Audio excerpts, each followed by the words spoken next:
E hoje a gente vai conversar ao vivo por Skype com Leandro Carnal, historiador, professor, escritor e palestrante. Bom dia, muito obrigado pela sua participação, pelo aceitar o nosso convite, Leandro. Bom dia, William. Bom dia a todos que nos assistem no Alto Tietê, onde nosso lindo rio Tietê nasce puro. Depois a gente apodrece aqui em São Paulo, mas é uma região linda, pois realmente. Eu queria começar perguntando sobre essa mudança brusca de rotina, né? Como aproveitar esse tempo em casa, professor? Bem, nós temos dois problemas distintos, né? Classe média e alta, em geral, tem um problema de tédio. Qual o programa da TV a cabo, quais os livros que devem ler, como cuidar das crianças. A classe baixa tem problemas mais graves, não tem estoques, talvez não tenha reservas financeiras e muitos não foram liberados pelos patrões. Então, para quem está tendo o privilégio nesse momento da quarentena em casa, é um privilégio, é uma coisa excepcional, tem que manter a saúde mental, realizando atividade de manutenção da casa, realizando cuidados com os filhos, realizando atividades sociais, leitura em conjunto, ver filmes em conjunto, ler bons livros, deixar um tempo as crianças sozinhas. Não é possível fazer essa quarentena com planilha Excel, minuto a minuto, para as crianças, vai ficar insuportável, para que a gente transforme essa crise em uma oportunidade. É uma doença importante, a epidemia é grave, mas não é o fim do mundo. Então nós temos que atravessar o deserto, mas temos que chegar intactos ao oásis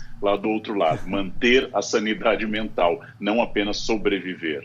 Ou seja, podemos encarar esse isolamento social então como uma oportunidade, né, Leandro?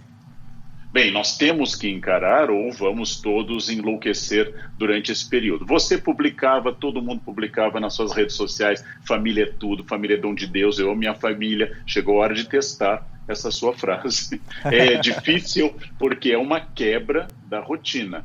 É uma crise, mas o valor vida está acima de tudo. O valor vida, inclusive, está acima do lucro, o valor vida está acima de toda a questão econômica. Se não houver vida, não há mais nada. Então, muito cuidado de higiene. Quem puder, aproveite o privilégio de ficar em casa. Vamos lembrar de pessoas que são aqui em São Paulo, milhares, que estão na rua, que não tem como fazer higiene. Vamos manter a solidariedade, evitando visita aos idosos, mas não isolando seus avós, não isolando suas tias e parentes com mais idade, fazendo visitas telefônicas, ensinando a usar Skype, ensinando a usar qualquer recurso em que eles vejam as pessoas, porque senão a depressão é muito frequente na terceira idade e o isolamento aumenta a depressão, né? Solidariedade, isolamento preventivo, mas solidariedade. Temos que sair da crise ainda humanos, senão não vale a pena sobreviver.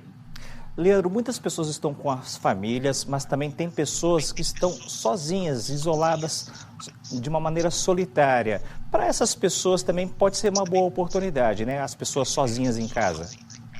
É complicado, eu sei, mas é uma oportunidade de leitura, é uma oportunidade de fazer uma atividade física leve, se você não tem prática, um alongamento. Ontem eu fiz atividade física na sala de casa, fiz alongamento, não estou saindo para academia. É uma oportunidade de você escutar uma música de verdade, é uma oportunidade de aproveitar os muitos cursos da internet gratuitos, se você tiver internet, de ler, de ligar para as pessoas que você ama, de escrever o que você está sentindo.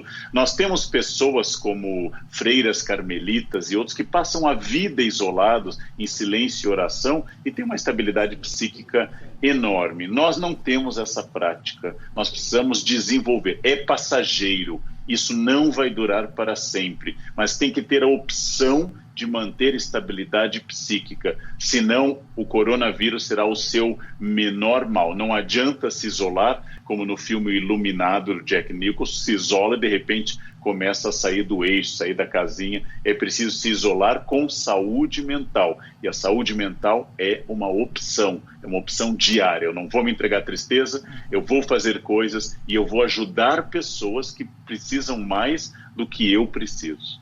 Leandro, e como cultivar essa saúde mental para as pessoas que estão internadas no hospital, por exemplo?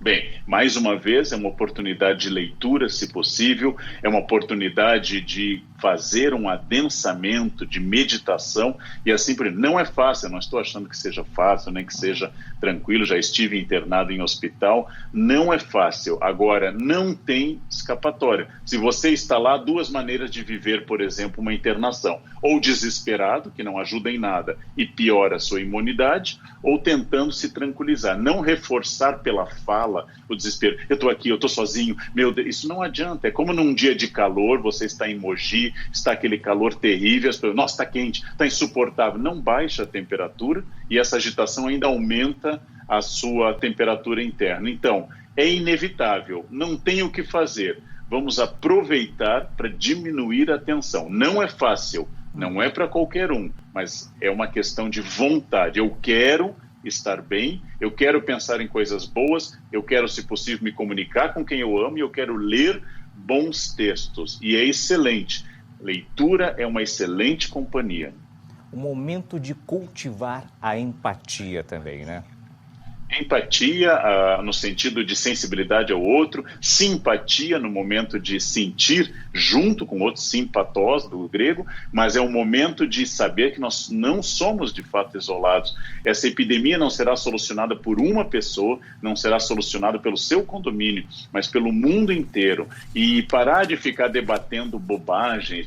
Esse vírus foi feito em laboratório, tanto faz se ele é de laboratório, se ele veio de um morcego ou de um pangolim, ele vai lhe atingir igual se você não tomar cuidado. Esse vírus é chinês, poderia ser francês, alemão ou de Mogi das Cruzes. Ele vai lhe atingir se você não tomar cuidado. Parar de debater o que é secundário e debater o que é central. Eu preciso sobreviver, eu preciso que as pessoas que eu amo sobrevivam e eu preciso ter qualidade mental. E isso é uma opção, diariamente cultivar qualidade mental.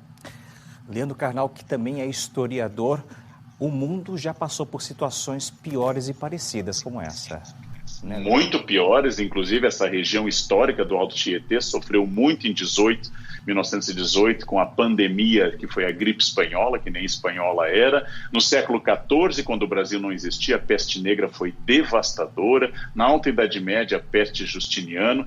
Todas as pestes anteriores foram piores, mais devastadoras e transformaram a sociedade. Essa epidemia, infelizmente, não chegou ao seu pico no Brasil, vai aumentar no mês de abril e nós esperamos que aconteça o mesmo que já está ocorrendo na China. Tomando as medidas corretas, a curva de contaminação diminui e nós passamos a diminuir cada vez mais até que ela passe como passaram outras epidemias. É uma hora de racionalidade. Duas atitudes negativas: ignorar o risco, porque isso, para Aristóteles, a gente chama de temeridade, ou seja, a incapacidade de ver o perigo. Isso é perto da demência.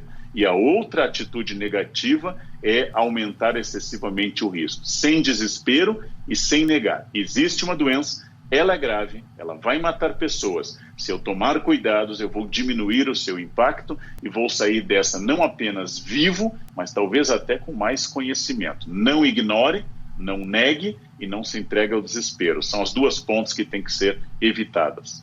Leandro, e como trabalhar sobre esse assunto tão importante, né, com as crianças, as famílias que têm crianças em casa? Como explicar isso para elas?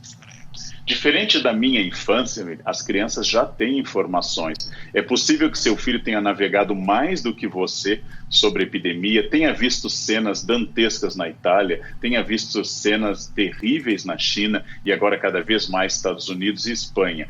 Então não vamos imaginar que nosso filho, mesmo que tenha 5, 6 ou 7 anos, seja uma pessoa, por exemplo, que não tem informações. Talvez ele tenha mais do que você em todos os aspectos. Se a criança for muito pequena, uma criança de 2 ou 3 anos não tem condições de avaliar a extensão do drama. Então, eu é que tenho que estar tranquilo, estimular a lavar as mãos como regra de higiene e assim por diante. A criança já é um pouco maior, ela pode ser conversada sem desespero. Os pais, nesse momento, nós funcionamos exatamente como a comissária ou comissário de avião.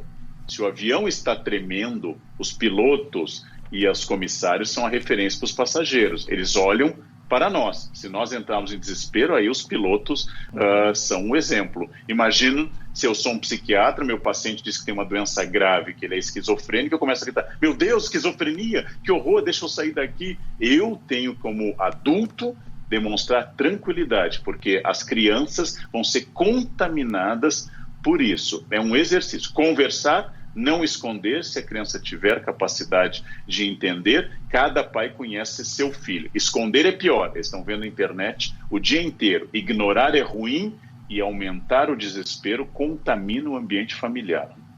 Professor, bom, essa crise vai passar, né? É uma crise mundial, envolve todo mundo. O senhor acredita que o mundo vai ser diferente depois de todo esse ciclo que nós estamos vivendo? Não é a epidemia mais grave da história, mas é claro, a epidemia que eu estou vivendo. A comparação que outras foram piores não me anima nesse momento. Mas nas epidemias anteriores, com a peste negra surgiu o renascimento, a partir do século XIV e XV, com a gripe espanhola e as guerras mundiais, surgiu o estado de bem-estar, quando o Estado passa a ser responsável pela saúde do cidadão, coisa quase desconhecida no século anterior. Então vai haver uma ressignificação. Eu acredito que essa crise vai nos fazer pensar como funciona nosso SUS, vai fazer pensar se o Estado de fato é tão dispensável, vai fazer pensar sobre a necessidade de termos estadistas tranquilos, que tenham visão e julgamento exato do que está ocorrendo. Então ela vai fazer a gente repensar nossa relação com políticos, com o Estado, com a saúde pública. E sabendo que a pesquisa e sabendo que a vacina e os remédios virão de laboratórios de universidades públicas, e qual é a função, então, dos pesquisadores, dos professores da área e, acima de tudo, valorizar aqueles que mais sofrem fora as vítimas e familiares das vítimas, que são os médicos, as médicas, enfermeiros, técnicos, profissionais de limpeza de hospitais, profissionais de laboratório, profissionais que estão fazendo a comida nos hospitais e que, ao contrário de mim, que estou aqui trancado em casa lendo 12 horas por dia, estão em um ambiente de trabalho só com gente infectada 24 horas por dia. Esses são os verdadeiros heróis dessa crise. Muita gente vai tirar muita coisa boa disso tudo que a gente está vivendo, né, professor? Esse é o bom da doença, né? Ou ela melhora e nós morremos, ou ela piora e nós sobrevivemos. Então, não tem muito o que discutir, né? De algum jeito, essa crise vai nos transformar. Né? Eu conversei com Leandro Carnal, professor, escritor, historiador. Muito obrigado pelas suas palavras, pela sua participação aqui no Bom Dia Diário. Seja sempre bem-vindo aqui no nosso jornal, professor. Muito obrigado pelo convite. Um grande abraço às cidades que eu tive o prazer de estar tantas vezes. Nós vamos sobreviver, ou pelo menos vamos lutar muito para sobreviver. Assim é a vida. Um bom dia para todos. Para o senhor também, para todos nós. Bom dia. Muito obrigado. Uma mensagem fundamental para todos nós. Essa é a semana decisiva da epidemia de coronavírus. Nós teremos o pico da epidemia logo mais a partir de abril. Por isso, agora, final de março, fiquem em casa, aumentem os cuidados com higiene e com limpeza. Só saiam em casos excepcionais e com todas as medidas de proteção possíveis. Tenham muito cuidado. Fiquem em casa, é a semana para a gente evitar um mal maior. Os países que duvidaram disso, os países que custaram acreditar na extensão do coronavírus, estão agora enterrando muitos mortos. Fiquem em casa, aproveitem esse período para tentar barrar a epidemia. Fiquem em casa. Muito obrigado. Em breve nós voltaremos a nos abraçar nas ruas do Brasil. Fiquem em casa.